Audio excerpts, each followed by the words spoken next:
सकता, इसीलिए करना पड़ता है। किसी ने प्रश्न किया था एकांतिक में कि भगवान कण कण में वास करते तो तीर्थ जाने की आवश्यकता क्या है, हर कण में भगवान है।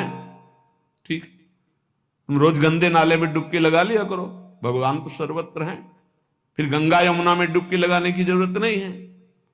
तो कैसे लगा लेंगे, इसमें कैसे, गंगा जी तो गंगा जी है ना, गंगा जी। हरिद्वार तो हरिद्वार है।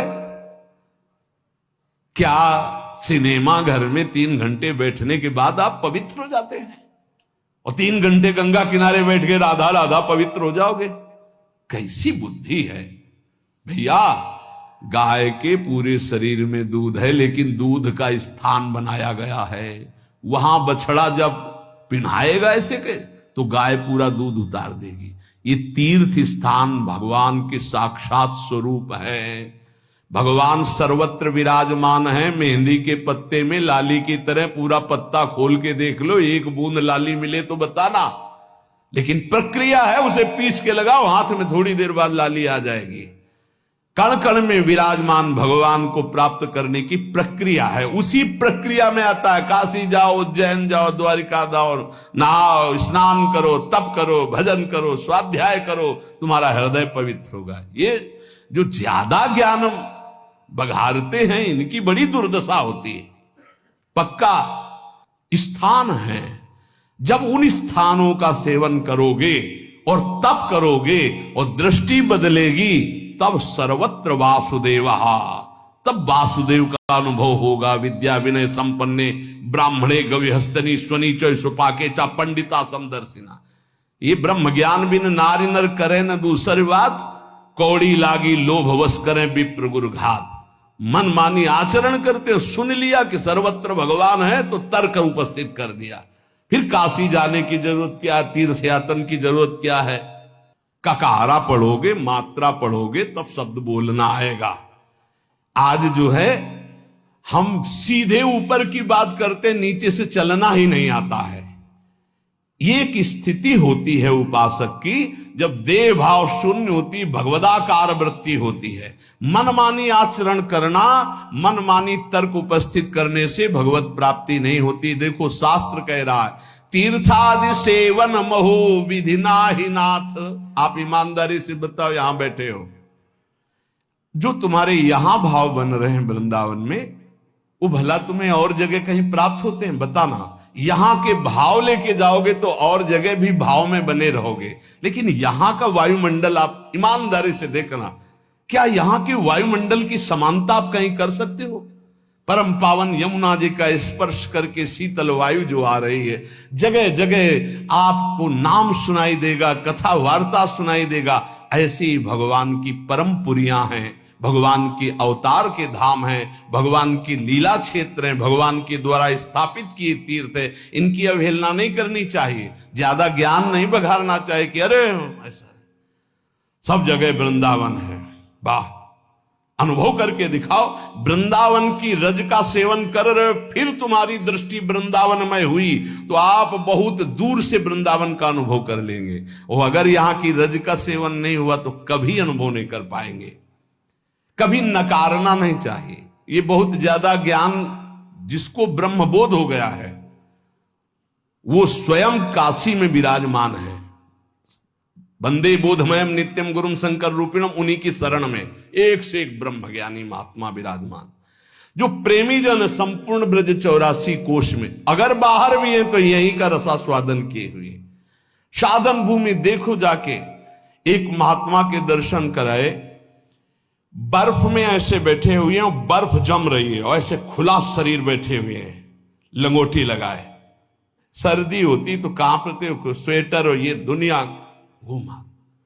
उस तपोभूमि की समानता कोई कर सकता है?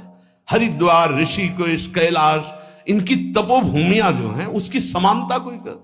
ये प्रेम भूमि ब्रज, इसकी समानता कोई? अवध की समानता कोई कर सकता है? चित्रकूट की समानता कर सकता है कोई? काशी, द्वारिकापुरी, इसकी समानता हो सकती है? भगवान सर्वत्र है, पर यहां भगवान प्रगट है, यहां भगवान की महिमा प्रकाशित है। जैसे सर्वत्र दूध में घी है, पूरी दूध में नहीं पका सकते। प्रक्रिया के द्वारा जब घी निकलेगा तब उसमें पकेगी। ऐसे ही ये निकला हुआ घी है, ये जो धाम है, भगवान की पुरियां हैं, इनका आदर करना चाहिए, इनका स्मरण करना चाहिए, इनका बंदन करना चाहिए। इस ज्ञानाभिमान में आकर के कहीं अवहेलना ना कर दे। सच्ची बात कहते हैं। आपको विनोद भाषा में लगा होगा, जब भाव की स्थिति चरम अवस्था में चढ़ जाती है तो ऋषभ देव भगवान अपने मल में लौट रहे हैं। मल में पढ़ के भागवत में देखो, मल हुआ उसी में लौट रहे हैं। ये स्थिति एक परमहंस की, अवधूत योगी की है। अगर तुम पवित्रता का निर्वाह नहीं करोगे तो वहां तक पहुंच ही नहीं पाओगे। अब उनकी स्थिति का सीधे हम नकल करना चाहे तो नरकगामी होंगे। इसीलिए स्थिति से चलना चाहिए, क्योंकि अपवित्र शरीर, अपवित्र बुद्धि, अपवित्र मन, तो अपवित्र चिंतन, तो उसकी दुर्गति तो होगी। बहुत गुरुजनों के चरणों में बैठ करके शास्त्र की बातों को सुलझाना चाहिए, अपने हृदय की स्थिति के अनुसार आगे बढ़ना चाहिए। नकारात्मक सोच भर करके ज्ञान के द्वारा अवहेलना नहीं करनी चाहिए, उसे अज्ञान ही कहते हैं।